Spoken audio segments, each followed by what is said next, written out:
Assalamualaikum warahmatullahi wabarakatuh.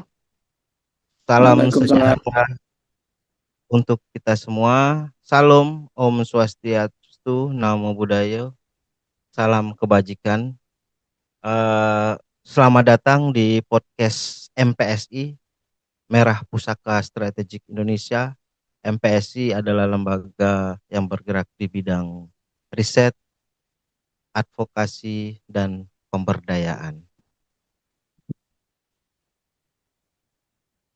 Pada siang hari ini kita kedatangan tamu istimewa di podcast MPSI. Kebetulan tema kita pada siang hari ini adalah potensi dan tantangan pembangunan Papua. Seperti apa nantinya?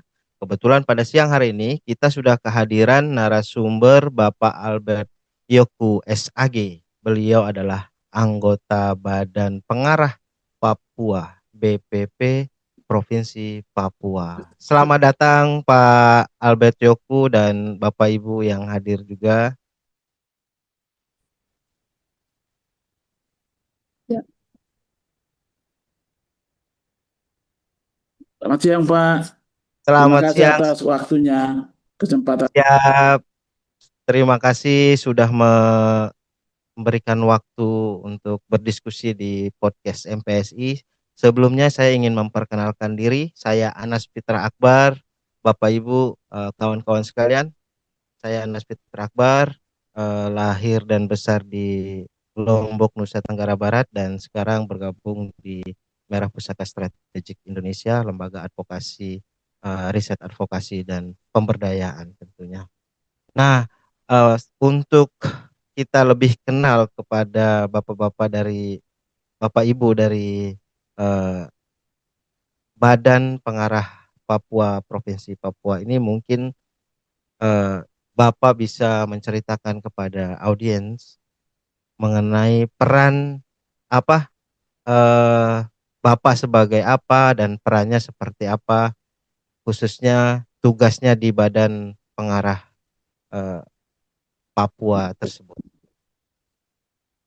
Baik, terima kasih Pak Anas eh, dan juga Bapak Ibu yang ada di layar maupun kami yang ada di kantor. Suara bisa didengar ya? Jelas Pak, jelas. Terdengar jelas. Oke. Ya, Assalamualaikum warahmatullahi wabarakatuh. Shalom, salam sejahtera untuk kita semua. Eh, Kami menyampaikan terima kasih kepada MPSI yang melalui Pak Anas bisa uh, memberi peluang ini untuk kami sosialisasikan apa itu Badan Pengarah Percepatan Pembangunan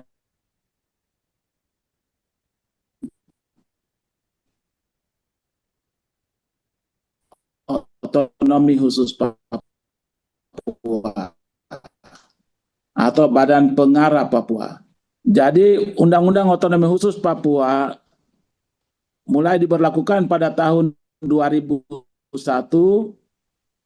dengan dikeluarkannya Undang-Undang Nomor 21 2001 yang menekankan bidang pendidikan, kesehatan, ekonomi kerakyatan orang asli Papua, dan infrastruktur dasar. Itu berlaku selama 2001 sampai dengan 2021, 20 tahun. Nah, pada saat itu tidak ada program atau ketetapan negara yang harus diikuti di dalam mengelola dana otonomi khusus. Jadi indikator pembangunannya sulit diukur dan karena itu pada tahun 2021 pemerintah mengeluarkan lagi Undang-Undang Nomor 2 yang akan berlangsung sampai 2041, 20 tahun yang akan datang. Penekanannya pada bidang Papua cerdas, Papua sehat, Papua produktif, dan Papua Damai. Dari 4 bidang program lagi. Nah, untuk itu, melalui Undang-Undang Otonomi Khusus Nomor 2 Tahun 2021, Pasal 68A dibentuk atau ditetapkan harus adanya badan khusus. Badan khusus yang mengawal perjalanan otonomi khusus. Nah, badan khusus ini kemudian dikeluarkan Peraturan Presiden Nomor 121 2021 yang ditetapkan bahwa secara ex officio kepala badan ini adalah wakil presiden. Sehingga BPP atau Badan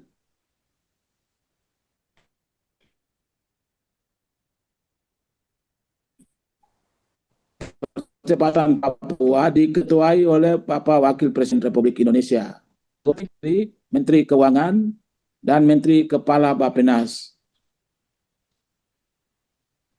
Lalu untuk 6 provinsi di Papua itu diangkat tokoh-tokoh Papua di setiap provinsi. Jadi sekarang ada 6 provinsi. Seperti saya ini di Provinsi Papua Induk. Ya, Papua Induk itu berkedudukan di Jayapura. Kemudian ada Provinsi Papua Selatan, itu berkedudukan di Merauke. Kemudian ada Provinsi Papua Barat, itu berkedudukan di Manokwari. Provinsi Papua Barat Daya berkedudukan di Sorong. Provinsi Papua Pegunungan berkedudukan di Wamena. Kemudian Provinsi Papua Tengah berkedudukan di Nabire. Nah, di 6 provinsi ini ada anggota seperti saya yang menyatu dengan Bapak Wakil Presiden dan 3 menteri. Nah, di dalam melaksanakan tugas-tugas sudah ada ketetapan pokok-pokok program percepatan pembangunan Papua 2021-2041. Kemudian dari pokok-pokok program itu di breakdown ke dalam rencana aksi percepatan pembangunan Papua 5 tahun. Nah, di dalam itulah kita punya pendekatan lewat Pokja Papua Cerdas, Papua Sehat, Papua Produktif, dan Papua Damai. Lalu Pokja-Pokja ini diisi oleh anggota Pokja. Jadi setiap Pokja ada 5 anggota. Jadi setiap provinsi ada 20 staf atau anggota di Pokja. Nah, tugas-tugas mereka adalah menyangkut percepatan di bidang Papua Cerdas yang meliputi masalah-masalah pendidikan, apa saja menyangkut seluruh bentuk pendidikan formal, non formal, ini maupun tenaga guru dan seterusnya, itu dibicarakan melalui Papua Cerdas. Termasuk beasiswa dan itu dibicarakan tentang bagaimana mengelola sumber daya alam yang ada di tanah Papua. Nanti ini yang menjadi penekanan kita sebentar dalam membicarakan hak-hak dasar orang asli Papua dalam pengembangan ekonomi sesuai dengan sumber daya alam dan tanah hak ulayat mereka. Nanti kita bicarakan di bidang Papua produktif. Kemudian ada bidang Papua Sehat. Nah, Papua Sehat ini berbicara di sekitar bagaimana kesehatan orang asli Papua menghadapi berbagai masalah kesehatan, mulai dari gizi dan stunting, dan seterusnya, termasuk tenaga kesehatan, dokter orang asli Papua, fasilitas-fasilitas kesehatan, dan berbagai hal menyangkut kesehatan. Kemudian Papua Damai itu adalah bagian dari kampanye terhadap resolusi konflik, berbagai bentuk pelatihan mediasi, litigasi, non-litigasi,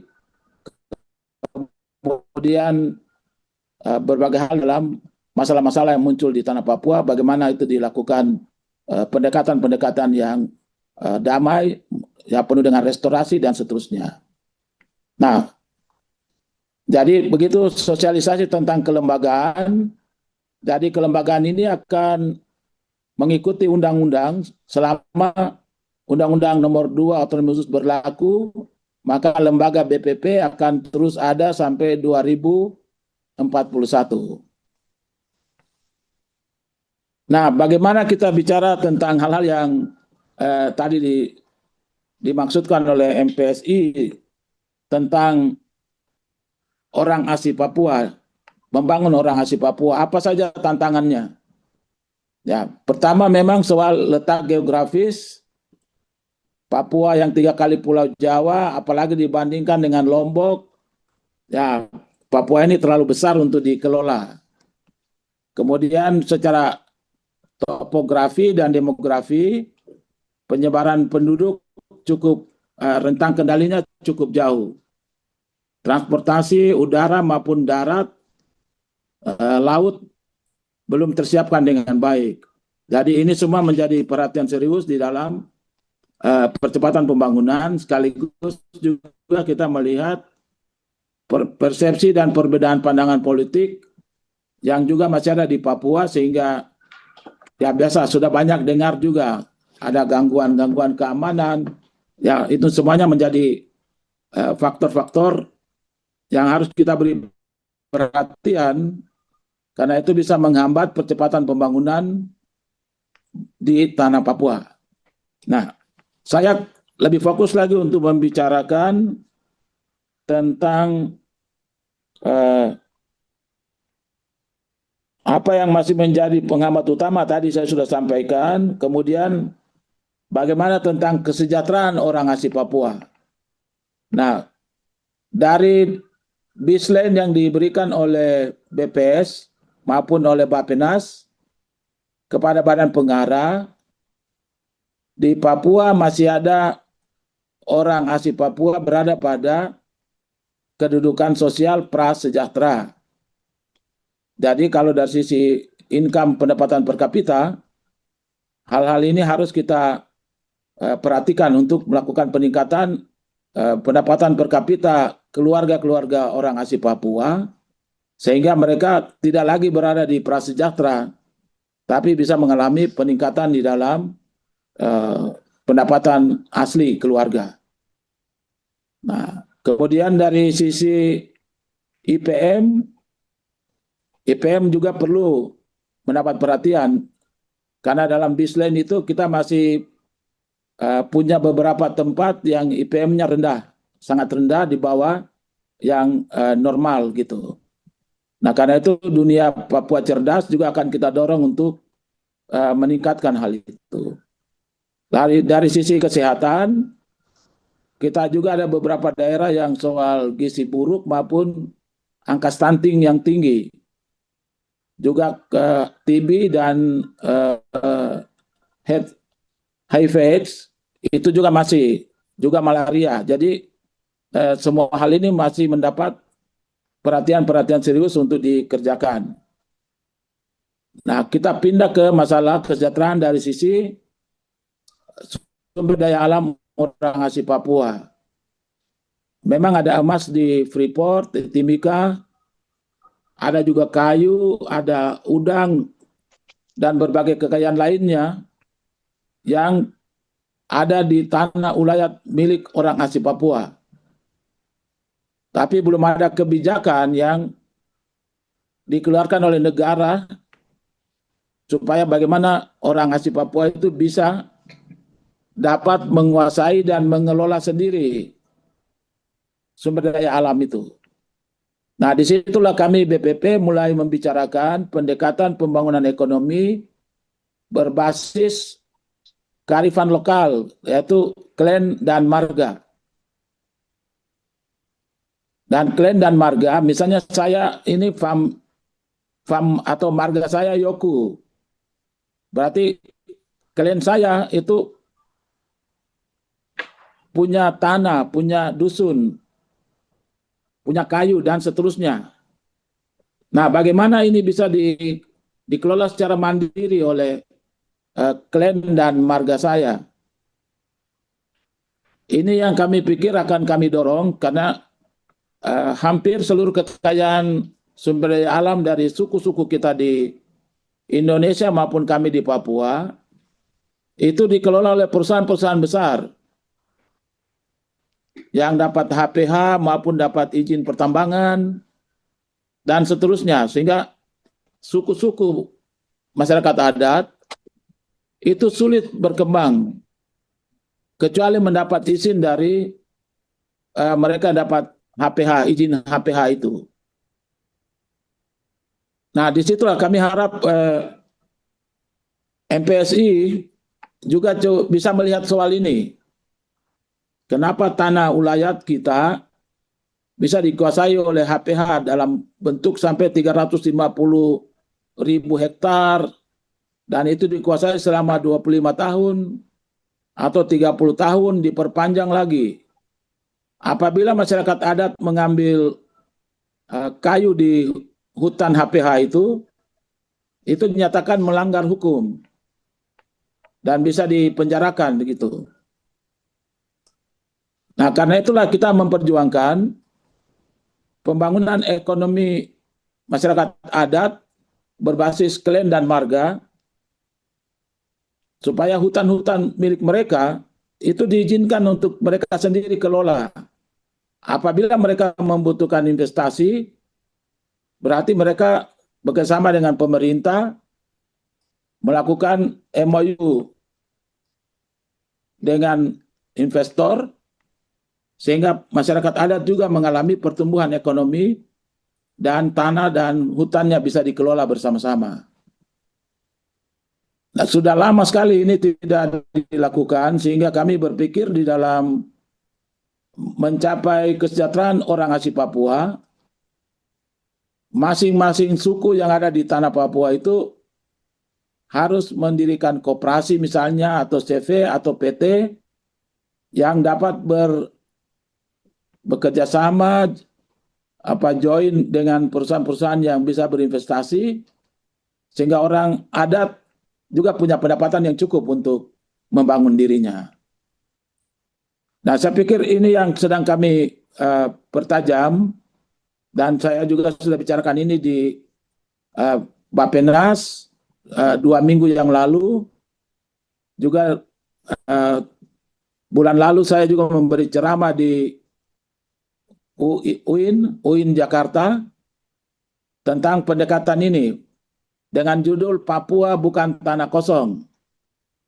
Ya, Papua bukan tanah kosong. Mungkin di luar Papua tanah itu milik negara, tapi di tanah Papua tanah itu milik klan dan marga. Nah, saya pikir ini beberapa hal yang dapat saya sampaikan untuk memicu. Silakan ada pertanyaan atau apa, tapi kami punya tekad kita akan mencapai Papua Emas pada 2041. Sebelum kita menuju ke Indonesia Emas 2045. Kita landing duluan sebelum Indonesia Emas. Begitu dulu Pak Anas. Terima kasih, silakan kalau ada hal yang mau ditanyakan. Baik, terima kasih Pak atas paparannya. Amin, kita doakan semoga 2041 Papua menjadi eh, Papua emas ya. Ya, Nah, Bapak, tadi kan salah satu arah pembangunan Papua itu adalah mewujudkan Papua yang cerdas, Papua yang sehat, Papua yang produktif, dan Papua yang damai. Mungkin indikator-indikatornya sudah ditentukan oleh bapak-bapak, tetapi bagaimana Bapak melihat implementasinya untuk saat ini? Implementasi eh, tujuan-tujuan pembangunan Papua tadi, eh, sejauh mana sampai saat ini, Bapak? ya. Kalau soal misalnya Papua cerdas, itu dari sebelum kita ada ini Badan Pengarah Papua ada, itu kan sudah ada lembaga-lembaga keagamaan yang mengembangkan yayasan-yayasan pendidikan. Dan mereka sudah kerja hampir sudah di atas 50 tahun. Seperti Yayasan Pendidikan Kristen, Yayasan Persekolahan Katolik, Yayasan Persekolahan gereja-gereja Baptis, gereja Advent, dan juga Yayasan Pendidikan Islam. Itu sudah Malaysia, orang asli Papua. Gitu. Nah, begitu juga di bidang kesehatan, Papua Sehat, lembaga-lembaga agama juga sudah lebih dulu melakukannya. Misalnya mengajarkan mandi, sikat gigi, dan berpakaian dengan baik, dari cawat pindah ke pakaian yang seperti yang kita pakai, dan seterusnya. Jadi hidup sehat itu sudah dimulai pada waktu itu. Hanya hidup sehat yang sekarang diberikan bis lain itu menyangkut stunting dan masalah gizi. Dan ini yang mulai dikerjakan oleh instansi pemerintah, karena itu ada ya ukuran-ukuran yang mereka gunakan untuk masalah gizi dan masalah stunting atau sero malaria, sero TB, dan seterusnya. Tapi untuk hidup sehat, ini sudah banyak kali sudah diajarkan oleh lembaga-lembaga agama pada masa itu. Kemudian menyangkut Papua produktif, ini yang masih jauh karena orang asli Papua masih pada pekerjaan-pekerjaan produktif terbatas. Buat kebun untuk makan, minum, dan seterusnya. Tapi tidak seperti kebun-kebun industri sawit atau yang besar-besar, ya, itu kita belum masuk ke sana. Atau tembakau dalam kebun yang besar, dan seterusnya. Ini yang masih belum kita masuk. Sehingga kita dorong untuk adanya pengusaha asli Papua yang bisa bangkit untuk mengelola dalam kerjasama dengan investor-investor. Seperti itu. Ya, Kemudian Bapak. menyangkut Papua Damai. Halo? Ya, lanjut Bapak, lanjut silakan. Kemudian menyangkut Papua Damai itu kita lebih banyak mengarah pada perubahan, ya, pelatihan-pelatihan, misalnya peace worker atau pekerja perdamaian melalui pemuda, masyarakat adat maupun tokoh gereja dan seterusnya. Lalu kita juga melatih tenaga-tenaga mediator swasta untuk bisa melakukan kegiatan-kegiatan litigasi dan non litigasi. Itu beberapa hal yang sedang kita coba dan memang masih belum maju, tapi indikator untuk grafiknya mulai naik itu sudah bisa kita lihat, sehingga kita berencana 2041 itu ada banyak hal yang perlu ditingkatkan, yang seperti stunting dan sebagainya perlu angkanya turun, itu kita berusaha turunkan menuju 2041. Terima kasih. Baik Bapak, terima kasih jawabannya luar biasa.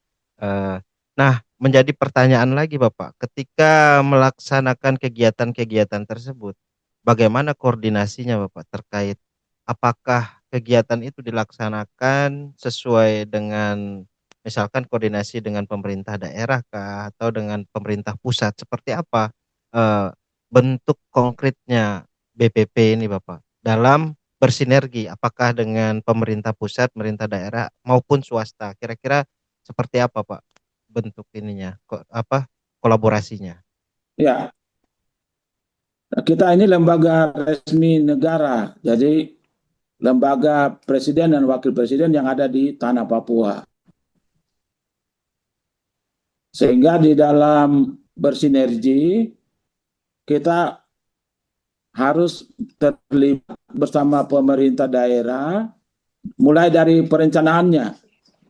Dari perencanaan di di tingkat nasional dan daerah yang kita tadi sudah sampaikan, ada rencana induk percepatan pembangunan Papua dan rencana aksi, itu kita arahkan supaya dia termuat di dalam rencana anggaran pendapatan belanja daerah.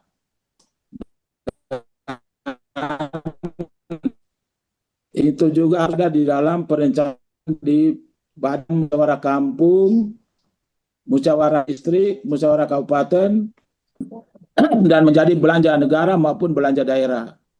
Ini yang formal pemerintah ya, formal pemerintah, sehingga keterlibatan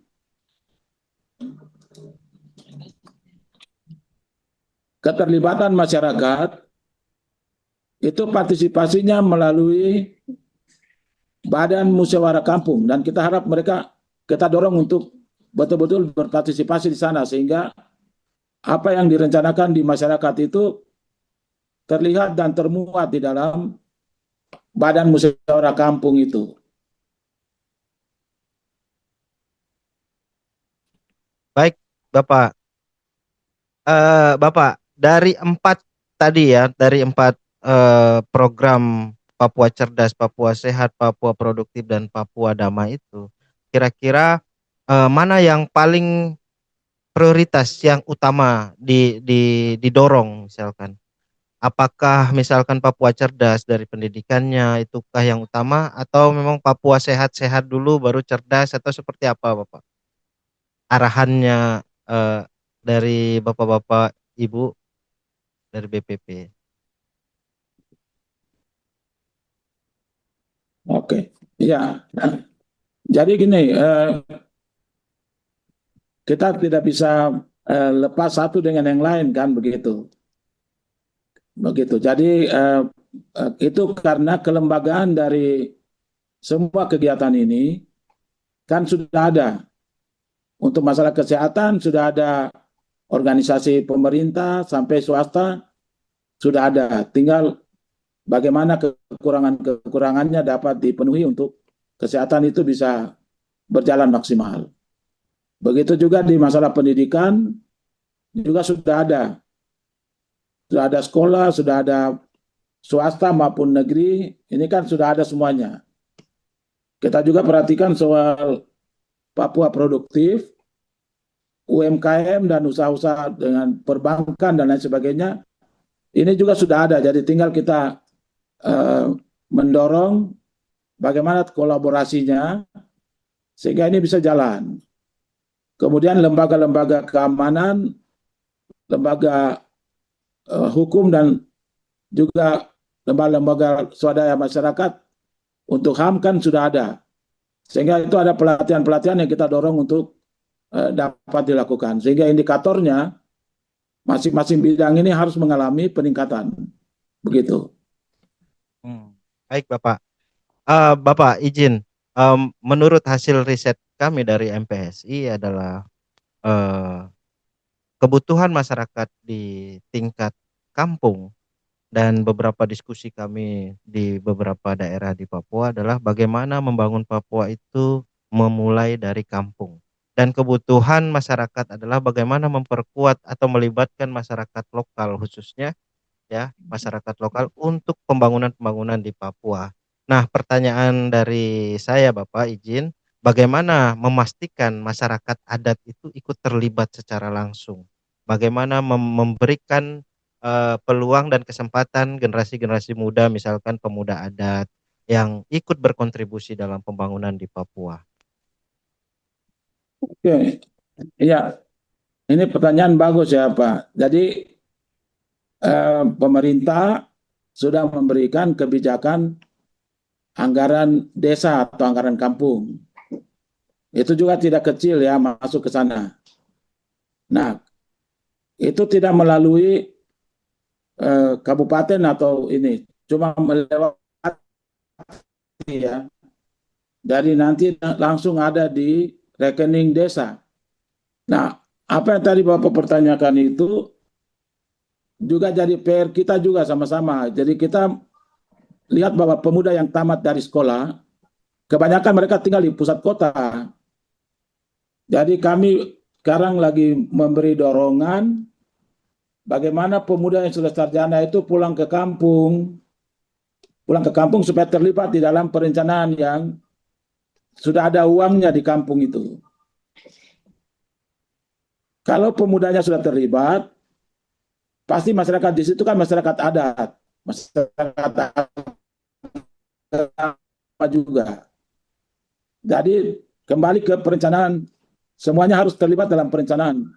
Bila perlu kepala kampungnya sarjana lah gitu. Daripada sudah jadi sarjana mutar-mutar di kota. Jadi ini yang mungkin kita kampanyekan adalah sarjana pulang kampung. Kalau ekonomi berbasis kultur, kalian dan marga, itu kita coba nanti mendata sumber daya manusia dari setiap klan dan marga, lalu bagaimana mereka berada di kampungnya untuk membangun kampung itu. Uang dari pemerintah sudah ada di sana. Tinggal keterlibatan secara partisipatif itu kembali kepada kita sendiri ya. Kita sendiri orang asli Papua. Kalau cinta kampung silakan pulang kampung supaya terlibat di dalam perencanaan di kampung. Sumber daya alam juga ada di sana semuanya.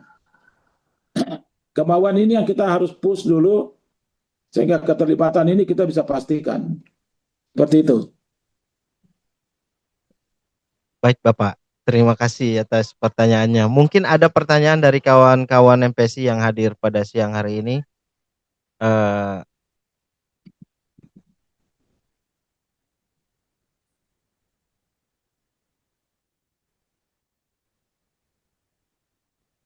Pak Agung, mungkin ada yang mau ditanyakan Pak Agung?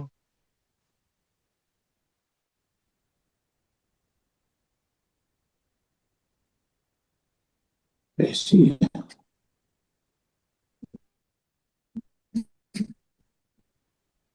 Ya, Bapak, saya sepakat terkait tadi tentang pembangunan eh, pembangunan apa?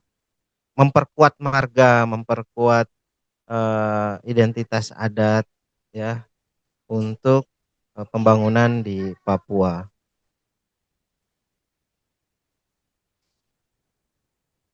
Suara saya terdengar Bapak Ibu? Ya, Baik Bapak, mungkin pertanyaan singkat saja, santai saja. Apa pesan Bapak Ibu untuk seluruh masyarakat di Indonesia dan khususnya di Papua agar memiliki perspektif yang lebih utuh tentang Papua, Bapak Ibu?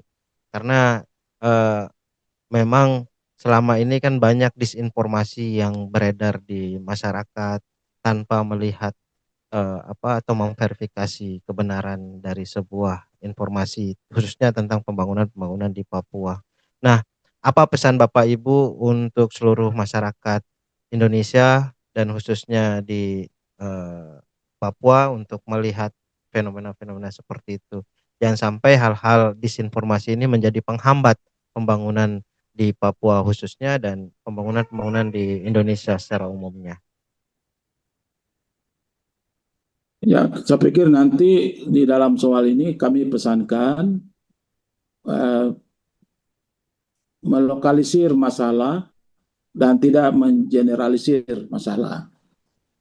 Apa yang terjadi di suatu daerah nanti sudah bisa ditangani, dilaporkan oleh pemerintah dan perhatikan apa yang dilaporkan oleh pemerintah karena penanganan itu sudah langsung dilakukan oleh pihak keamanan, oleh pihak lain-lain dan di situ kita melokalisir sehingga tidak seluruh Papua dianggap bermasalah. Ya itu. Kemudian Papua ini sudah jadi Indonesia mini karena semua suku kan ada di sini. Jadi silakan berkomunikasi dengan keluargamu apabila ingin mengetahui kebenaran tentang sesuatu di tanah Papua. Demikian, terima kasih. Baik Bapak, uh, satu pertanyaan terakhir Bapak di ujung podcast kita pada siang hari ini. Tantangan terbesar Papua saat ini menurut Bapak apa? Ya, saya pikir kita berada pada tingkat pola, metode, dan strategi yang tepat untuk membangun Papua. Pola, metode, dan strategi yang tepat. Begitu, karena Papua bukan tanah kosong. Papua ada manusianya, dan manusia itu pasti ada adat, budaya, agamanya, dan seterusnya yang harus menjadi perhatian kita. Dan mari kita jemput input dari bawah supaya cocok dengan orang yang mau kita bangun. Begitu, terima Baik kasih. Bapak, terima kasih atas pertemuan singkat dan sangat berisi pada siang hari ini. Satu hal yang saya catat adalah Papua bukan tanah kosong. Papua memiliki ratusan budaya, hampir 50% budaya ada di Papua. 50% dari budaya di seluruh Indonesia ada di Papua.